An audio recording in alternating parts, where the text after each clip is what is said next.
কোরআন রব্বে করিম বলছে, আমি এই কোরআন নাজিল করেছি মানুষ বানাইবার জন্য। কোরআন মানুষ বানায়, কোরআন ইনসান বানায়।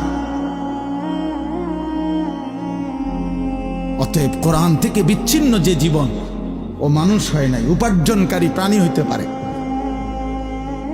Economical animal. নওজোয়ান তোমরা জেনারেল পড়ুয়ারা দেখো, খবর লাগাও, এখন না খবর নাও, এখন সার্চ করো গুগলে, দেখবা ইউরোপের স্লোগান কি। বস্তুবাদের স্লোগান হইল, ক্যাপিটালিজমের স্লোগান হইল, পুঁজিবাদের স্লোগান হইল ম্যান ইজ ইকোনমিক্যাল অ্যানিম্যাল। মানুষ একটি অর্থনৈতিক প্রাণী, এটা একটা জীব। মানুষ একটি প্রাণী যার জীবনের মাকসাদ উপার্জন। ইকোনমিক্যাল অ্যানিম্যাল, অর্থনৈতিক প্রাণী। বেঈমান আমাদেরকে শেখাইছে, ইউরোপ আমগরে সবক দিছে।